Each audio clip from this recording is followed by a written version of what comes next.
This is Platemark with me, Ann Schaefer. I'm an independent curator who specializes in works on paper, prints, drawings, and photographs. But my special love is prints and printmaking. I make Platemark because there are so many people who work in this ecosystem who have fascinating and amazing stories to tell about how they got in it, what they do to contribute to it, and how they are pushing forward with their own work and the work of others. I love talking to printers and artists, I think the most, although of course my colleague curators are also fun to talk to. But today's guest is an artist and printer. She is Susan Goldman, who is the founder and owner of Lily Press in Rockville, Maryland. She's also an artist. In addition, Susan is a documentary filmmaker. She made a film, years ago now, called Midwest Matrix, which focused on the amazing network of print shops and printmakers in the Midwest in the United States. And she is currently working on a documentary about Lloyd Menard of Frogman's. So she is dedicated to preserving the histories of all of these wonderful people. And so in that way, we are much aligned. Susan reflects on her collaborations with artists, emphasizing the significance of community in printmaking, which we all agree is key and one of the best parts about it. We talk about how working with others influences her own work and also how she approaches balancing her practice with the support and promotion of other artists. Susan is also exhibiting at the Brooklyn Fine Art Print Fair coming up this week, if you can believe it. No, is that true? Oh my God. Yep, coming up this week, Lily Press will be at the fair in Brooklyn at Powerhouse Arts. Details about the Brooklyn Fine Art Print Fair are over at its website, brooklynprintfair.org. You can go over there and see who else is going to be showing there. We've got 74 exhibitors, I think it is, and we have lots of great programming, and I think it will be worth your while to come on over. You can buy tickets on the website, and I hope you all, if you're in the neighborhood, come by and see us. All right, let's see. Housekeeping. I identify as a cishet white woman, and I use the pronouns she, her. I record Platemark in Baltimore, Maryland, the land of the Piscataway Conway people. Images Susan and I talk about are over in the show notes at platemarkpodcast.com.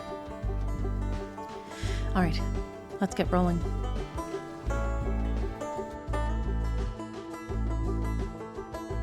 Susan, it's so great to see you. Thanks for coming on Platemark. Thank you for the invitation. Oh, of course. I believe in what you do, and I'm thrilled to be here. So I'm a supporter Wonderful. of Platemark. I think it's really important, and I'm really happy to be a part of this today. Great. Thank you. It's, it's a labor of love, as you know, but I think it's totally worth it. So call me the head cheerleader. I think you're right up there with me on the head cheerleader part. So we'll get to that in a sec. Can you introduce yourself for everybody? I'm Susan Goldman, and I am director and founder of Lily Press, where I'm sitting today. And I'm also director and founder of Printmaking Legacy Project, a nonprofit devoted to preserving the history of printmaking, legacies, and history for future generations. And you do that through film, right?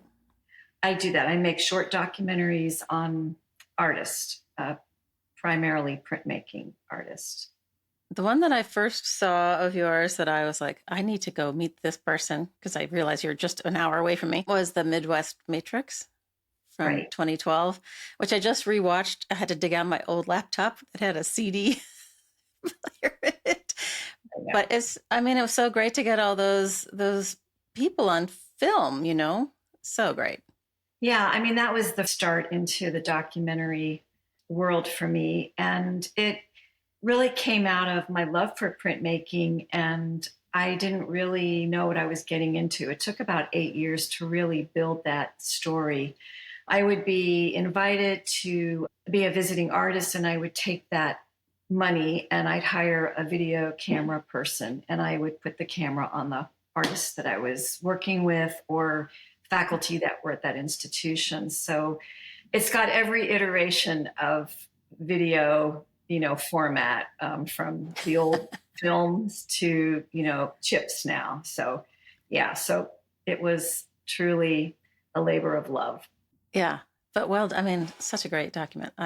It's tremendous. Anyway, we'll talk more about that shortly. Okay, so my first question usually is, besides introduce yourself, is I always want to know how people found prints in the first place, because it's not an obvious find. I went to Indiana University, Bloomington as my undergraduate. I'm from Cincinnati, Ohio. It was far enough away from home, 2 hours, and close enough to home. And I had no idea. I just thought I liked the school and there was a lot of choice there.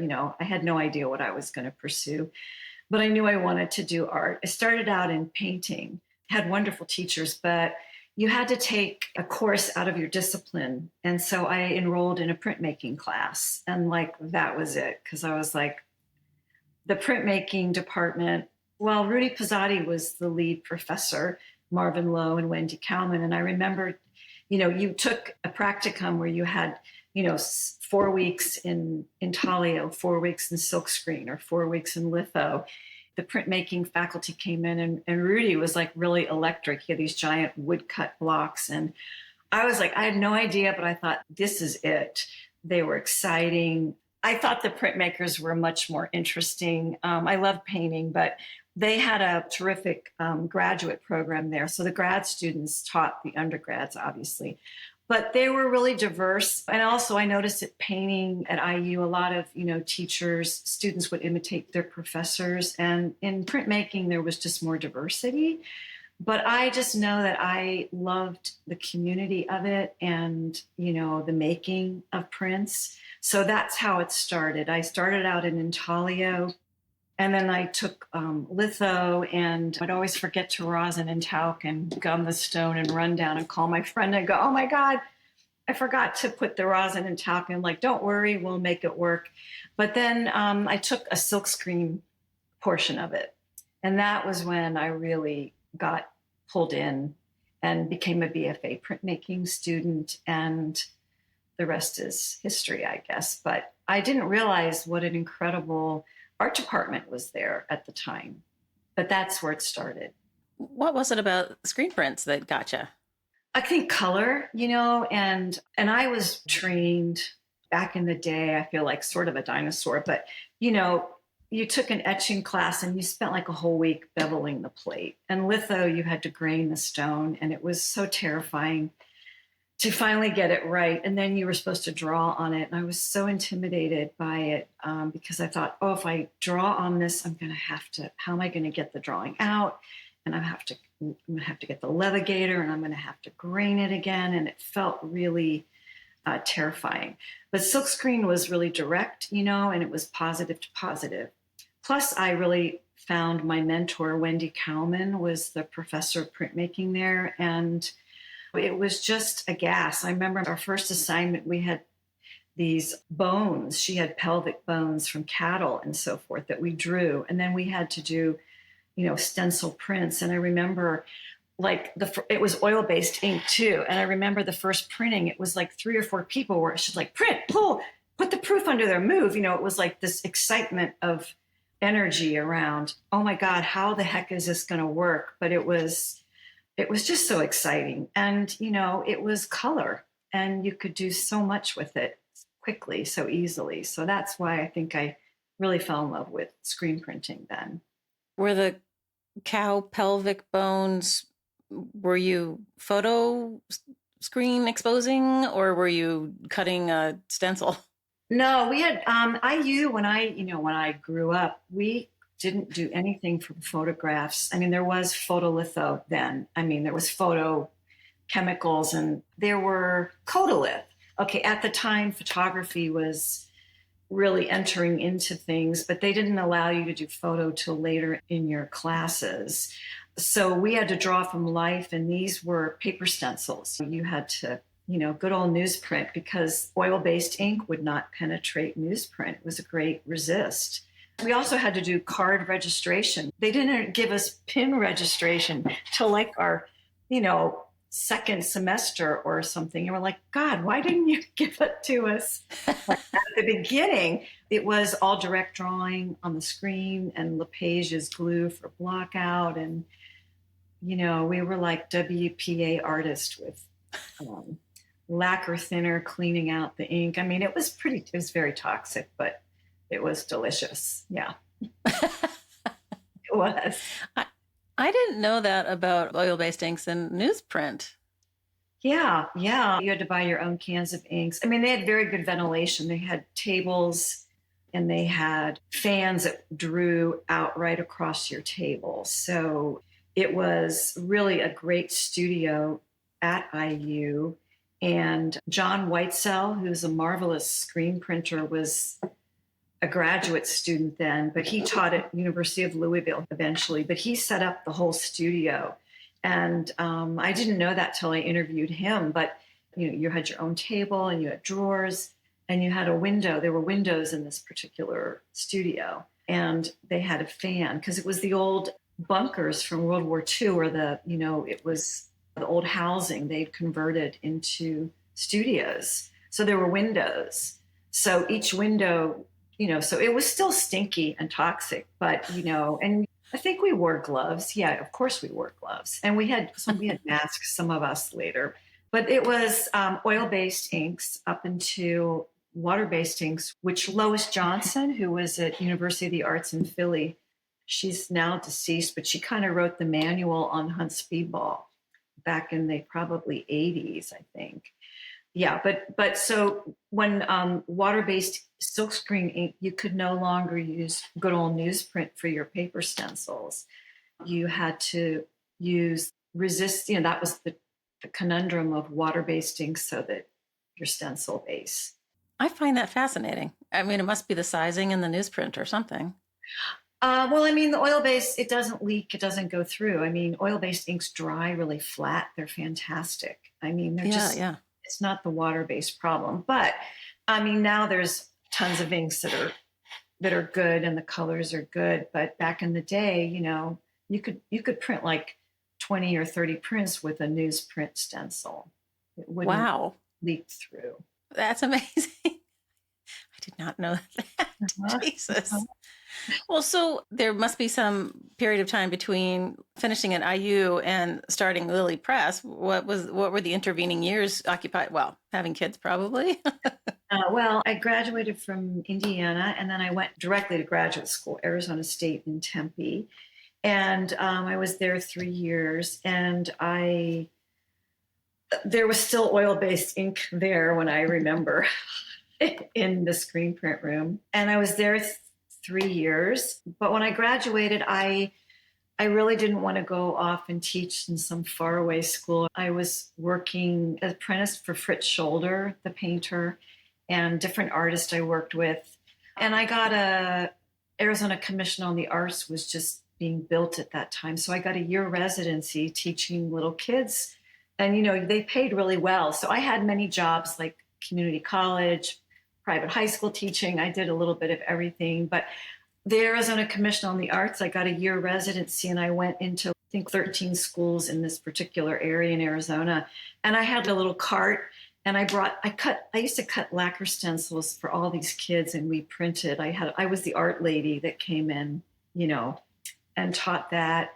So I constantly was teaching part-time, and I bought a press, and I had it in my garage, and ended up, whatever I did, I don't remember. It was so long ago, but I mean, I always thought I was like, I want to have time to do my work, but yet I had 3 jobs and no health insurance, that kind of thing, but it was okay. I was there 9 years in Arizona and then relocated. I met my husband there, and we moved to DC. He went to the American University to get a master's. And then that's where I started at Pyramid Atlantic at that time. Ah, and I also I've forgotten this chapter. I taught at the Torpedo Factory classes. I worked at Pyramid Atlantic. I taught at the Corcoran part-time and MICA. I was a ROAD scholar, so I taught a lot of places. And eventually, over time, I was always printing with people, even out west in my garage. I had friends, we'd come in and print on my press. And then after I left Pyramid Atlantic, because I did start having children, 2 daughters, I ended up beginning Lily Press. I lived in Silver Spring and I had this big press in the basement of a tiny house. And then we took it apart and I moved it to a temporary studio. And then we moved to this house. So all that time I worked with people in my studio. So I think around 2000 we moved here, and 2005 I truly established Lily Press as an entity. Yeah. But in all the while you're making your own work too. Yes. Yeah. So yeah, the balance there has always fascinated me because, I mean, I guess you can schedule when people are coming in to use the studio with you, but yeah, it's hard to get the oomph. Well, yeah, I don't have the need to create every day. If you're an artist, I think you do probably. Yeah. So how do you balance it?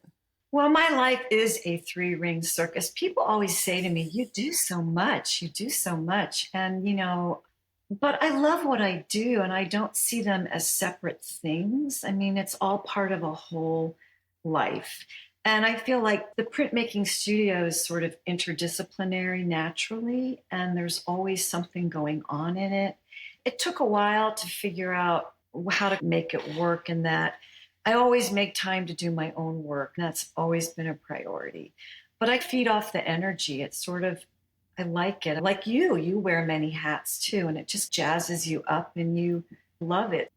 Like I'm not resentful if I'm working with somebody, like, oh, it's taking time away from me. And I don't feel that kind of ego sense is like, it's all about my work and I'm the best person in the room. I've never felt like that. In fact, it took a long time to actually accept that I really was an artist.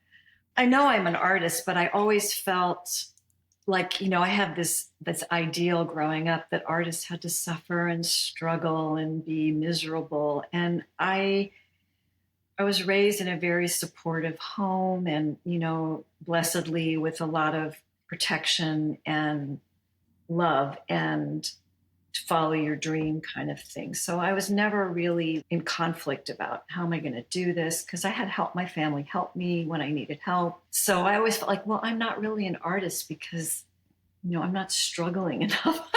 now it's changed. No, but that 19th century view of what an artist is like an illusion, or it fit a certain different type of history. A lot of families would say you shouldn't be an artist. You're not going to make a living. But I felt like there were a lot of traditional ways you could go about doing it. And printmaking is a great way because you can earn a living by working with artists and printing. It's a great thing. And so I think, how do I always do it? Well, I feel like that's just sort of a built-in component to being a printmaker. I think it really is, because printmaking deals with graphic design. It deals with photography. It deals with coordinating groups of people to make something happen. So it's sort of an innate quality to the medium that you're partnering with people. And that's helped me make this work, if that makes sense. Sure. No, sure. Yeah, I think the people part is, I don't know, I feel like the painter types are such individualistically minded people. And I think the printmakers, like, it draws the people who need people, Yeah, I feel like I get energy from people when I'm working. And if I'm sitting alone in my desk too long, I get crabby. But they always sort of bring all the energy up. All works. Yeah, I agree with you. Mm-hmm. Yeah. Well, so tell us about your work a little bit. I own a print of yours, which is in my pile to go to the framer, as many things are. Okay. But tell us about your work and what you're up to. I'm currently really excited about my work. I had a breakthrough moment around 2018. I came into the studio and I think I was just overwhelmed with everything. And all I wanted to do was just print solid color. I have no interest in an image. I came in and I just said, I want to do blocks of color. And I was exploring this Victorian flower, woodcuts of these flower forms. And I put down like a red block and a yellow block. And I topped it off with a black print of a flower, an appropriated, one of those free imagery things you can get. Which one are those? Oh, the Dover books. Yeah. Okay. It was like Oh, the Dover. yeah, yeah, yeah. A free Dover flower. I came into the studio and I put down a red square and this yellow square, and I usurped a Dover Victorian black flower. And I was like, oh my God, this really feels good. Also, I was thinking of the Greek idea of the circle and the square, because I was thinking, could a flower fit inside of a circle? And, it is a circle, the blossom. And that's what kind of led into this whole group of prints I've been doing the last few years called Squaring the Flower, instead of Squaring the Circle. And it was just from pure wanting, just pure color and kind of crossing the chaos out in my life. So when I come into the studio, when I'm working with other people, I'm very focused and everything. But when I do my own work, I come in and I'm free. And I print with, Corey Oberndorfer, who helps me print. He's very precise, and he always comes in to help me print. He goes, I'm just so nervous, Susan, because you're like, nothing really lines up. And I said, that's okay, because he's very precise when we do his work. But when I come in, people always say, oh, your lines are so straight and everything. They really aren't, and they're really off. But what happens is when this overprinting, an error of borders and margins hit, that different colors come through that I would never have been able to do on a concerted effort. It's more intuitive and like, oh, that's interesting. And it's something that is fun to correct. I'm trying to always correct the square. I guess I should call the next series Correcting the Square, because my framer's like, these borders are really off. But that's where the idea came from. And so it's really been a lot of fun with this format, although I'm also thinking, it has become a device, where artists get into a routine of what works. And I don't know, like you think of Morandi, I always think he painted the same little vases over and over. So you could do that. Right now I'm kind of contemplating how to break out of that square, because it's very comfortable. But it's really helped me to play with a lot of ideas I've been working with for a long time that I'm not always conscious of. I'm like, oh my God, I did this, 20 years ago, and an image or an idea. Because sometimes where it came from in my early work, I did still lifes, bowls of onions and turnips and things. And what happened was I started photographing them actually in grad school. Like I would do aerial photos of this bowl of, say, onions, and on a patterned placemat, and it compresses it and turns it into flat. It flattens it. So hence you've got the circle and I've got this square, So there is a trail, but that's where there is definitely. I'm always amazed at those trails, and I've talked to kind of a lot of artists at this point, and I always want to ask the question of, because I've heard people say, it took 15 years for me to figure out what I was actually doing in that work, that these things sort of just come along and perk and perk and perk before you're even aware that they're there. Yeah. I find it fascinating. And it's also, you wonder, like you go through your drawers and you go, oh my God, I've got so much work from so long ago. And part of me is like, I want to throw this out. And part of me is like, well, it's like that Marie Kondo. Does it give you joy? Should I get rid of it? Should I keep it? And, I'm hanging on to certain things because I know there's certain people, like they just jettison and clean. And part of me is not quite ready. But I do think, even if you're super knowledgeable about what you supposedly say you're doing, I think there's just, because the way you're made, your DNA and what you respond to, these tracks are in there. They just come back in different ways. How are you at keeping records about your work and the shop's work? I'm getting better and better. I just completed some work with some artists. So we document everything, and there's certificates of authenticity. You just have to remember to have the artist sign them, and be very thorough. And sometimes it's hard being the printer and the director in this, and then also maintaining the records. Like I don't have one person that comes in. I have sort of teams of people. I build teams per project, and I have part-time assistants. A lot of them are younger kids, between sometimes out of college and between the next step. And a lot of them are my former students that I have maintained really good relationships with that are working with me. So, I have a really good group of people around me right now. So, like Liz, and Idrissa Sidibe was from the Baltimore Print Fair, and he came to this booth 2 years in a row and said, I really would like to help you out if you ever need help. And he is an angel on the earth. Aw. He's an amazing young man. So thank you very much for all the You're welcome. When I was running the fair at the BMA, at the museum, we would always get a list of MICA students that were available to help people install or hang or pack up or unpack.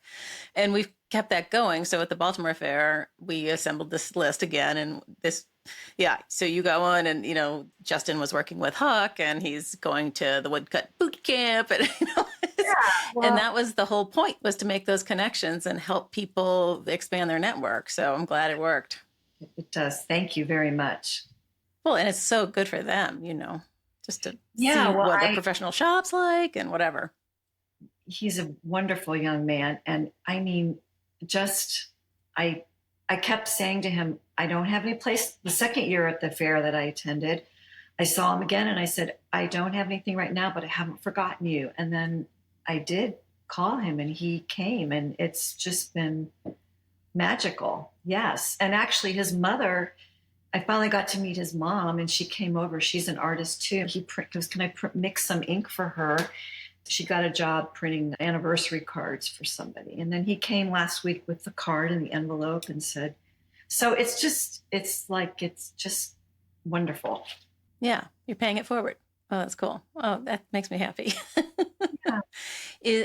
So you've done your work and you've worked with other artists the whole time, it sounds like. Like, it's always been the intention to keep both of those trains going. But like, how do you decide who you want to work with? And I mean, what's that process like? Well, I have people that basically they reach out to me. I haven't really approached. There's certain people within the community over the years, like Renee Stout. We've known each other, and I said, I always say we should make a print together. That's usually how it starts. We should make a print together. And Renee came. 2010 was our first opportunity, and she mostly has made etchings, I think, only with Lily Press. I mean, she does lithography and screen with other people. And the artists that come to work with me, their hands are in it. I mean, they don't just come in and say, here's my print, here's my idea, I want 30 of these, I'll see you in a couple of months. They're hands-on, the artist. I think that's one of the things that I usually insist upon. I haven't had any situations like that. There are artists like Victor Ekpuck we worked with. He came and he said he wanted to make a print.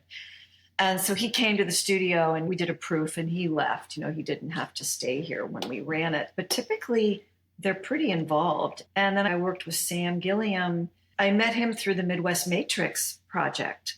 That's when I interviewed him. And then there was a thing at George Mason, and then he called me up and said, I want to print with you. And I almost fell off the chair. I was like, oh my God. I was scared.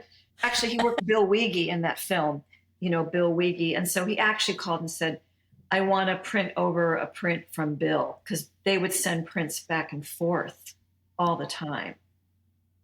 And I'm like, okay. And then he called a week later and he said, well, actually, I don't want to do that. I want to do my own print. And I'm like, okay. And I said, you might want to come to my studio and see, what it feels like. And if it's, and he did come and we had a long talk. And then he goes, we'll start next week. So we ended up playing around, but he was really terrific because he really created work that I could manage in my studio. We didn't do I can't do huge, I don't have the space. So our work was somewhat manageable, but someone that was just such an opportunity of great mentorship to work with him and his love of printmaking. And he just was, I think you saw those school bus prints.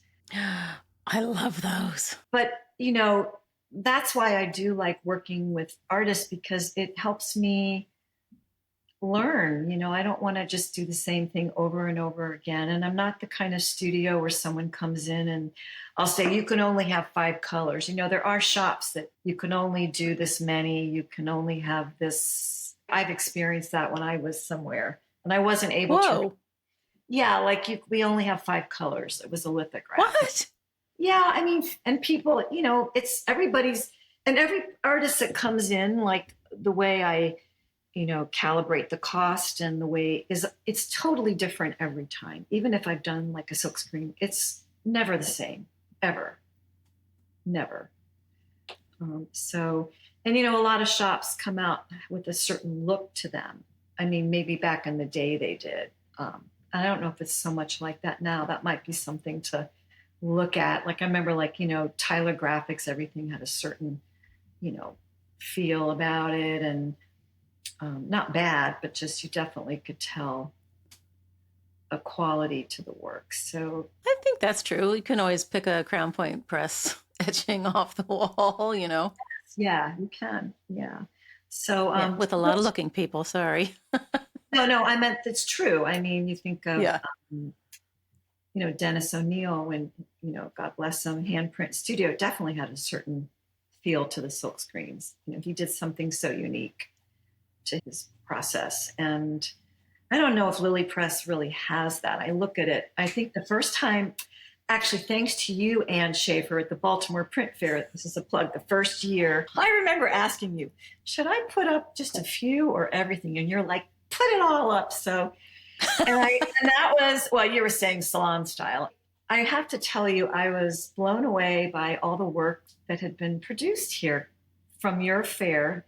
That was the first time I'd ever had Lily Press, out in a print fair. I've done shows of Lily Press, but not really, in an encapsulated booth to see what was there. And I was like, oh my God, when did this all, it was kind of a strange sensation. I kind of love that. When I first started doing the fair at the Baltimore Museum, one of my sort of bullet points was, you'll never see this many prints on the wall ever again in the same space. And so I'm always like, put them all up. I want to see everything. Well, why not? Yeah, I know. I mean, there's, doing more, thanks to you, I've made entrees into art on paper. I think from Baltimore Print Fair, Art on Paper reached out to some of the exhibitors there. And so I've done that 2 years in a row. I mean, they did. They said, I think so. I don't know if you know that, but I don't know how else I didn't. But I think the Art on Paper reached out and said, because of Baltimore Print Fair, we'd like to invite you to Art on Paper. And that's exciting. Seeing how booths are set up, one thing I love about, like, people say, I do so much, is I do love the business of art, like the good business of it. It's exciting. I mean, the greatest pleasure in the world is to have somebody buy a piece of your work. And people might say, oh, I don't care if I sell my work or whatever, but it sure feels really good when you do. And when I sell a work of an artist that I've produced, or the Krieger Museum, the Washington Print Club, they just opened the print show. It's beautiful. And I put one of Corey Oberndorfer's prints in there, and Eve Stockton, I have one of hers. But Corey's work was included a lot on publicity. And I was like, this is so cool. Look, Corey. And he was like, oh my God, And so I like when good things happen to the people I work with, and I like it a lot. And it's affirming, and it's very exciting. And, that's what I think gives me energy. Like I was saying, you get energy from probably talking to people or seeing it come out. And it's not like it's gratuitous ego stuff. It's more, it's good work, and it's keeping printmaking alive, Yes. All boats rise. Yeah. So yeah, we're in the all boats rise business, Susan. The cheerleaders need to print some. That's right. You know what I'm working on now? I do want to know. So, well, the reason I knew you were doing this thing was because of this video you did 10, 12 years ago about the Midwest shops and their effect on, the entire ecosystem. And then you've done subsequent films since then. One was pretty recent about the two printmakers in Washington, D.C. Michael Platt and Percy Platt. Martin. That's right. Platt and Percy Martin, yes. Yeah. Well, so what are you doing now?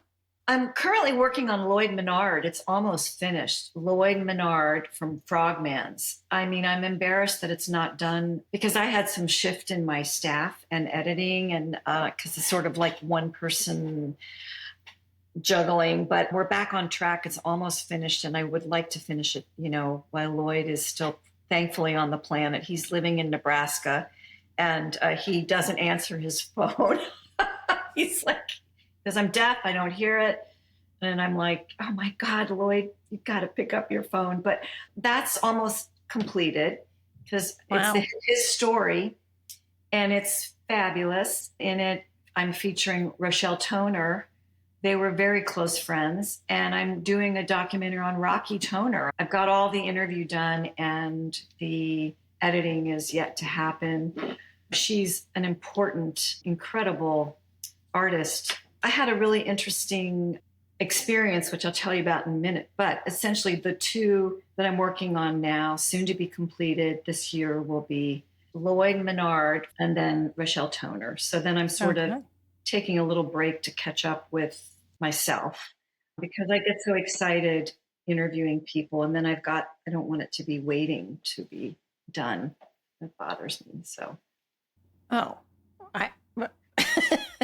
Having to produce a every other week interview, I have a stack up. I mean, I'm stacked up till March, I think, at this point. But, as soon as you feel like you're running ahead, you're behind. Oh, yeah. So, and that that freaks me out. Yeah. Yeah. Well, you just have to just keep going. But it's important. You've got it recorded. That's the important part. Yeah. Yeah. But Rochelle Toner is really interesting because she actually lives on the Eastern Shore. She lives outside Chestertown, Maryland. She's between Philly and there. I wanted to interview her to talk about Lloyd because she tells how they first met. And it's quite a funny story. But out of that, I got her entire interview. She has a beautiful home. And she's currently works on watercolors and drawings all the time. In fact, I brought her prints to the second Baltimore Print Fair. And who's the gentleman from Philly, the gallerist from Philadelphia? Ron Rumford is with Dolan Maxwell? Yes, Dolan Maxwell. So he came up to the booth and he goes, I'm so thrilled to see Rocky's work here because I think they have represented her for quite some time. And she's really important.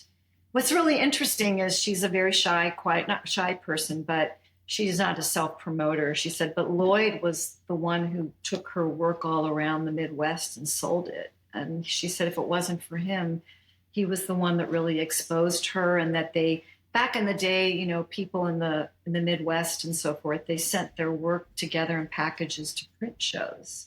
That was the way they got seen. And when I first started the Midwest Matrix, out of that story there was always a major print exhibit at the Library of Congress in Washington. And all those people would send their prints. And I'd asked Catherine Blood about it way back. It'd be so cool if you could do like a print competition at the Library of Congress. But she's like, they're so short-staffed and it's just really not a doable thing. But anyway, so out of that history, I'm trying to cover some of these people and finish up those pieces. How do you decide? There's so many people to interview. Oh my gosh. How do you decide? Oh my God. Well, I also have like some things that like John Whitesell. He's amazing. You should interview him. He was University of Louisville. He's retired, but he's like one of the quintessential screen printers. And he does these moire patterns and color, and he knows so much about so many things. And they actually did print with Sam because they have a big collection of Gilliams because Sam was from Louisville. So there's just like, you can find out when you're talking to people, it's like tributaries and everything runs off. So I did have an idea for a project that I started, and it's called 5,000 Years to 5 Seconds. I'd like to do something with the concept of digital printmaking to traditional printmaking, in that, in a second you can make a print. And I've interviewed several people But that's kind of on the back burner. I'm curious how certain artists view digital printmaking now, because it is here. And there's been so many improvements with it. And I mean, I do it in my own work, and I actually generate digital prints for people too. And so going to different print fairs, you see how much of the work is out there, whether it's good or it's bad. And so that's kind of a discussion I think I would like to explore, because I called, who's the guy in Oakland who has the big press out there, Magnolia Editions. Oh, You should interview him. He's an amazing printer. But I saw online that they had this giant printer, can print 7 feet to like 24 feet. I can't think of his name right now, but he's printed with Chuck Close, and he printed with Hung Lu, her show, and they do pulp painting out there too. And I called him up and I said, like, what do you think about the digital printing? And I loved, he goes, because this particular machine actually drops ink. It doesn't drop watercolor. It's acrylic pigment that hits it. And so Enrique Chagoya's worked a lot with him and done these codexes, and they do have a different look to them. I'd be curious what you think about them. He said, well, if Rembrandt was around, you could be sure he'd be playing around with this digital printing. So I figured it's very, very interesting, because, you know, there are some steadfast opinions about, is it really a print, or is it, you know, that kind of thing. I probably fall in the old school end of that one. I mean, I don't mind if there's elements of digital in there, but I don't want the whole thing to be digital. Like, you know, like I want to see some of the artist's hand. The artist's hand is in there, but in a different way. I mean, not in a different way. Generated type of thing. But I would like to see some discussion of that. That would be interesting, I think. At this point in time, I think it would be, to see where things are, just from curiosity. And then the other thing I've noticed as I've gotten more mature over time, that, you know, you see things and it's stuff you've seen before, and I don't want to lose my enthusiasm of what's new and interesting. Always in printmaking, everybody's like, I just found out the other day, they've done away with the whole print department at RIT. It's gone. Wow. And that used to be like the cutting edge of print technology, right? I mean, I think it's been gone for some time, but I was shocked to hear that. I know when I did that project, the Midwest Matrix, and I interviewed Garon Trajan, and he was so elegant. I interviewed him at Landfall Press in Santa Fe. He was just such an elegant person. And those kind of people, you know, I don't want people like them to be forgotten. And like Jack Lemmon is retired. And then Tom Huck bought Jack Lemmon's big press. So, you know, all those kinds of lines of history. But more press provenance for you. Yes, there we go. Yes. Follow the press. Yeah, exactly. We should get like a freight train and put a press on it. Like, that would be. You know, the Barnum and Bailey posters, they printed them off the back of a train. Oh my heavens! They had a list. Yeah. So anyway, and I think it may be different because you're an artist as well, but I've been debating with other people, if you have a system for approaching a work of art that you've not seen before, and how do you assess it and decide whether it's good, bad, beautiful, you know, beautifully ugly? Like, do you have a system that you kind of run through your brain? I usually have a gut response to something. Maybe that ties into what I was saying before, where you get a little jaded and you think you know everything, right? And you go up and you go, oh, well, that's, you know, everyone's, you know, that kind of thing. And that's dangerous. And I once had a professor, actually Leonard Lair was one of my professors. He's at ASU, a noted printmaking person. And he was funny because he said once, he goes up to a work of art, he says, you know, an artist works maybe, you don't know how long they're working on it. And a viewer comes up and walks by in like 5 seconds. And he said, so keeping that in mind, you know, kind of standing with something a little longer than you normally would. I'm guilty of it too. I'll sail by something, and especially today, because we're so like our attention span is so reduced by technology and phones and everything. But one time there was some work that was really, he didn't know what to say. And he said to this person, he goes, I really feel like this work makes me nervous. Like it really makes me nervous. He didn't criticize it, but he's like, I'm nervous about this, as a way of like digesting it. I think I go through kind of quick and then I come back, if I'm in a show, but I tend to respond to work that gets me in my gut, like it's collecting, like I have to have it, or there's a connection that I get. And it might not be basically images. It's just the way the artist has put it together. I think printmakers are always looking at work, trying to dissect it, maybe more than a painter. You go up and you go, how did they do that? And I wonder what they used. And that's what I go up to when I'm looking at a work of art. I go up and I'm like, I wonder how, obviously the first impression is, wow, or that's something that just gets me right in my stomach. And I get kind of goosebumps. And then I'm like, how did they do that? And sometimes you just get it. It's like a spiritual experience. Yeah. Yeah, I think the people who are deeply in printing, and I think the baseline is, how did they do that? And for me, in the curatorial realm, I can tell an etching from a lithograph, but I sometimes can't tell exactly what the layers are, how they've managed to manipulate this, that, or the other. Right. And for me, my next question always goes to, however he or she got this made, mm-hmm. Does it help tell the story of the subject? So I go through this litany of things. I have a long list, which are published somewhere. People know me for them. Yeah, it's hard to. You have to invest time. I think time is the critical element. Like I interviewed Jennifer Roberts recently, and she assigns her students a 3-hour looking thing, and it got written up in the New York Times, this assignment, not too long ago. And the image that they used was this Whistler painting of I don't think it was the skyrockets, but it was a nocturne. And the student who had stared at it for 3 hours had figured out that the reflections in the water actually were crossing. They weren't directly reflective, up to down. It was like the lighthouse on the right was reflected in the water on the lower left corner. And there was this whole manipulation of how the light was.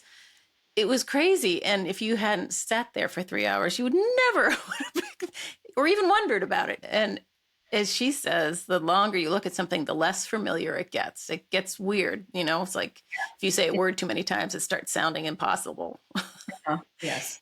And it's it's kind of an exercise in your brain to parse it out and figure it out. But I thought, gosh, I was impressed with that idea that Whistler could have manipulated the light like that. And why, My dad always used to say, you mental leapfrog. When he'd ask me questions like, what is this? What are you doing? And I'm like, blah, blah, blah. And he's like, well, you're mental leapfrogging. Like I already know intuitively, as you get more trained, you already are processing some of those assessments, or you already know. And another person might not get it as quickly. And I think that's true of what you're saying, looking for sure. And also reading about the artist, because I remember once, here's a really good example I took when I taught at George Mason. We'd go take the art bus up to New York once a month. And a lot of these kids had never been up to New York. And you go around to the galleries. We were in Chelsea at this gallery. And I always go up to the person at the desk and said, could you please come over? We have a couple questions. I said to the kids, don't be afraid to ask, what am I looking at? Because they get a little intimidated, and when you walk in with a group of students, so you're kind of like, they have to acknowledge you. So we were looking at a projection of a photograph of a man's portrait. There were two giant screens, and one had a white background, projector, and the other had sort of yellowy back. It was like off-white. And I was talking to the students. I was like, well, maybe there's a reason that there are these two different same portrait. Why does this guy have a yellow background and this one have white? And I I go to the gallery assistant. I said, so why is there a difference in color? He goes, oh, well, that was just the projector and the bulb burned out. So we just put a bulb that we had in the projector. So here we're overreading into the content of what we're looking at. And it was just a mechanical thing, so it's just such a subjective thing on some level. And of course, the artist, when you're making your work, sometimes I'll have a piece of art that I think is so great. I'm like, why hasn't anybody collected this? And then I always feel like the work chooses the person. But what I see in it and what they see in it are maybe two totally different things. But that's the beauty of art, is like you're creatively thinking, and it doesn't have just one answer. But I was like, the light bulb was just burned out. So we just grabbed the bulb we had here. So who knows? But I do think we don't look long enough. The story about the light bulb color changing because of the replacement made me think of the Sam Gilliam school bus prints that you did, which are essentially squares of color, and they're different shades of this, screaming yellow that various school buses use. And they're gorgeous. They're very minimal. They're beautiful. Right. And I immediately went to busing kids. Oh. Back in 54, whenever that poor little girl was, taken to a different school because they wanted to desegregate all the schools. Right. And I have no idea if Sam was thinking anything like that, but that's exactly where I went, because he's a Black artist and because, he was in it when he was a kid, I'm sure. And for me, it added layers to it that just made it so powerful. But I have no idea if Sam was thinking that. Well, I would love you to write something on it, but there was a bus that went by his window on 14th Street. That's the school bus let out at 3:15. And so, you could well be, because those are insights that I would never have thought of. Wouldn't that be something? But someone looking at them, a lot of people that look at them, it doesn't look like Sam, and I don't get it. And it's just three squares, and so there you have that's just the simplest, elegant image you could have, right? And I think that's what's really important about printmaking, which is the best of all the disciplines ever, is because you can bring kids in to make a print with an artist. They can actually see. What I've learned is when the artist comes in, even if they're printmakers, they're deconstructing their work and then they're putting it back together again. And it always informs their next work. I swear to God, every person that's made some prints here that I've experienced, the print has triggered work in their painting, in their sculpture, in ways that I don't know how it happens. I don't know, but I do really believe that that's what I love about printmaking, is the problem solving, because it's so, every step of the way you're thinking very distinctly about what you're going to do next. Maybe not thinking about the final image, but you're definitely thinking, what's the next step to get to the next place? And in painting, I mean, I know you cover it up, or I shouldn't say that, but I don't know. But I feel like that's why I like it the best of all, because it is the best. It is the best.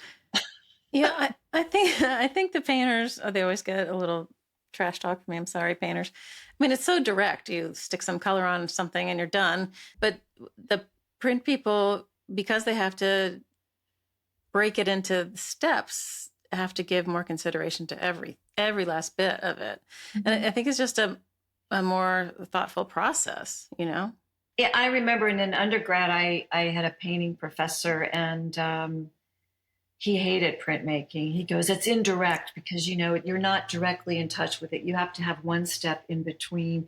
So I started making prints. Even the printmakers, and even in the print seminar in grad school, silkscreen was definitely the bastard of all of them. And so all these people would be in there, smelling the ink and oozing over the litho washes. And I ended up breaking up the flats. I did these Oriental rug, which are the patterns that led through my life, but I broke them up into little dots, like hand dot drawing, and broke up. So the pattern was a rug, but it was all like, and so they were all, oh, look at this. Look at the little dots in there. It's like I did that to prove to some of those macho print guys that it was, it was just as good as their esteemed lithographs. But there was quite a prejudice against a lot of definitely silkscreen.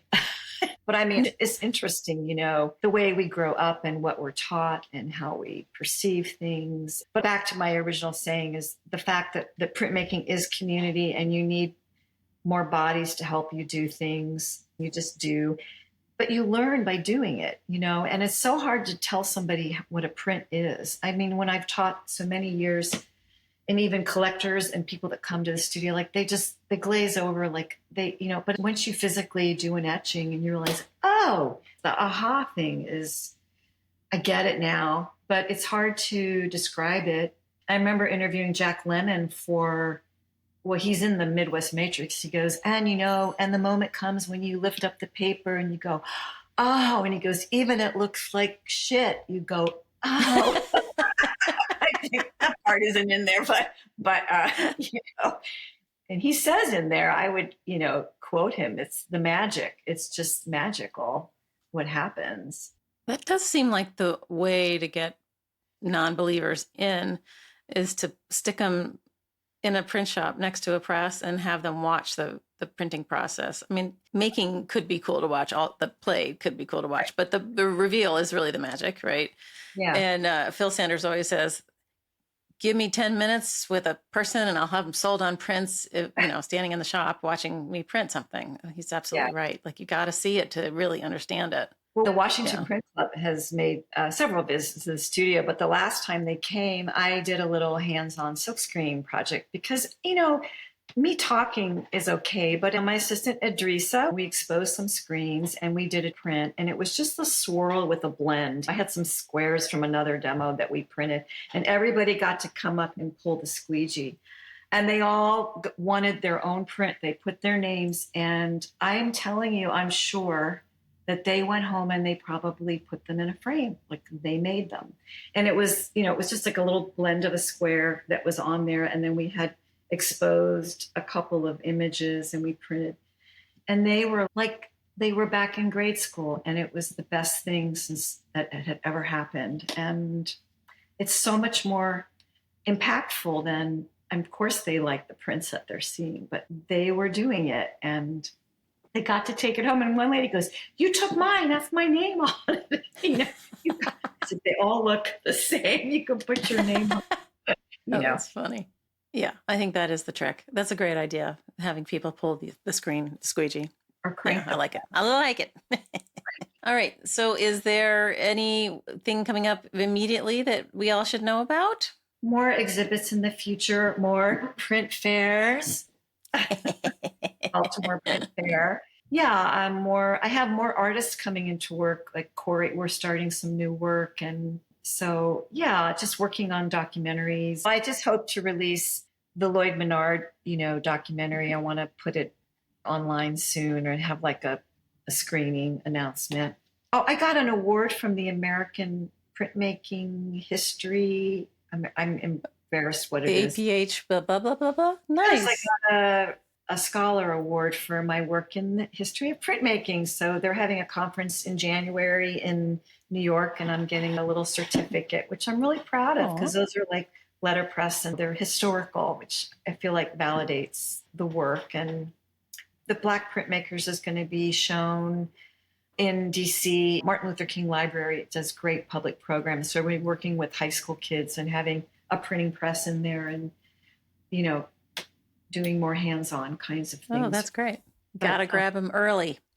Yes, but I'm looking forward to just making more work and trying to stay happy and sane in a crazy world. Yeah. As we're recording this, we're a week out from the election, so we are all, no matter what your side, we are all nervous. Be glad it's over. Some of us are freaking out. Yes, I know. Yeah. Well, I did have one more thing to tell you that's really interesting. I was invited by Sang-Mi Yu. Do you know Sang-Mi? She's a wonderful printmaker. I went to Texas Tech University to meet with the students and show the Black printmakers. But what's incredible is Peter Briggs has this archive there. He was the former curator at the Texas Tech Museum. It's got over 18,000 prints. What? Yeah, you need to go there. And so Sangmi wanted me to select about 20 prints that they would pull, and we would have a conversation with students, like a seminar with the undergrad and the grads. So I went and I looked, and not everything's digitized, but there's a wonderful new curator there who's taken over. And I selected 20 prints that were all made from 1976 to about the early 80s because it related to the Midwest Matrix idea. Because I started college in 1976. That's when I went to school. And that's when I first kind of entered into the printmaking awareness. And Jane Abrams, do you know her work? Jane Abrams, she's like a contemporary of Rochelle Toner. She was an IU grad student. Everyone revered her work. She was openly gay, but at the time, that wasn't as fluid as it is now. But her work had these like small etchings with like furry envelopes, sort of genitalia kind of implied. And then it was silkscreen and etching together. It was like George Washington and the flag, because there was like the end of the Vietnam War. There were all these references to what was happening. And so what I did was I had them lay them out, and some of them were Texas artists, and there were students that I knew were grad students when I was an undergrad, and Rudy Pizzotti. And there were some other fabulous ones I just was drawn to. And what I saw was some of the first collagraphs. Someone had printed their bra. But it was printed in like military colors, and in the top of the pockets of the print of the cusps were like tents, like soldiers' tents. Oh. But it was like things that we were learning at the time. There was a lot of trompe l'oeil, masking tape with shadows and things. And I was printing masking tape, and I was doing a lot of the things that I saw. There was the 4-color CYMK etchings, yellow, red, blue, black. There was photography, like silver, what do you call it? Silver? Gelatin silver? Yes, yeah. Like beautiful black and white photographs, because photography was becoming its own thing. And I remember doing photography. And some of the subjects were politics, the war, gender issues. It was Watergate. It was feminism. It was equal rights. It was civil rights. It was all these things. And so I brought it to the attention to the students and to myself, because we're in a time right now that is so much like tumultuous things that were happening. And I said to the students, if you look at the work here, does it look like it could have been made today? And it could have, although there were oil-based silk screens everywhere. And there were also Midwestern landscape and beautiful engraving. There were beautiful washes, lithographs, Kent Rush, the sky. There were all these different people. And it was really revealing to me, because that's what I was learning when I was in school at that time. And there was this grad student named Jane Abrams. She was the first woman to be given tenure at University of New Mexico, Albuquerque. Her work now is floral and completely different from what she was making. It's just the time lapse. And I said to these kids, when I went to school, I was your age, I asked them to walk around and say, instead of me talking, I said, what is the print you're attracted to? What do you think the artist is trying to say? And what might you use from this work in your own work? And that was like opening of the conversation, because a lot of students today in universities are in different camps politically. I mean, it's tough being a teacher now. It's tough being a student now. So it was pretty interesting. But on that note, I would just say that if we go back and look at the history, it can help us understand the present. And it may not make it any more comfortable, but things are in cycles, So anyway, that's all I like that. I like that conversation starter. Those are great questions. Mm-hmm. Nicely done, Professor. Yeah, there was this one etching. It was an etching, and it was beautiful. It was like, it looked like a hill, like explosions, like war, but it was actually penises. And everybody got up there close, and I was like, oh, so look, we had penises back then too. Everything was like and your vagina and your, I mean, just in terms of they think they own, you know what I mean? Remember our bodies, ourselves, and everything, all those things. I Oh, mean, yes. anyway, okay, I'm dating I myself. still have my copy. I do too. Well, Susan, it's been lovely talking to you. Thank you so much for coming on the show. Thank you, Anne. Thank you for having me, and more success with your fabulous podcast. Oh, thank you. Thank you so much for listening to this episode of Platemark with my guest, Susan Goldman. I hope you enjoyed it. She's a delight. I enjoy talking to her, as I always do. Remember, Lily Press is an exhibitor at the Brooklyn Fine Art Print Fair coming up this very week. It's exciting, but nerve-wracking. Anyway, come see us in Brooklyn. It's going to be an awesome show. And head over to brooklynprintfair.org and get your tickets and come see us. All right. Thanks to Susan for being a great guest. I appreciate her time, as always. And a thank you to Dan Fury of Extension Audio for being my sound guy. Thanks, Dan. And one also to Michael Diamond for the use of his original music. And then my last one goes to Skip Barnhart and Lee Turner for sending me soundscapes from their print studios. Images that Susan and I talked about are over in the show notes at platemarkpodcast.com. And I think that's it. If you have a mind, hit support and donate when you're over on the website and help me keep the lights on here. I'd appreciate it. All right, we'll see you next time.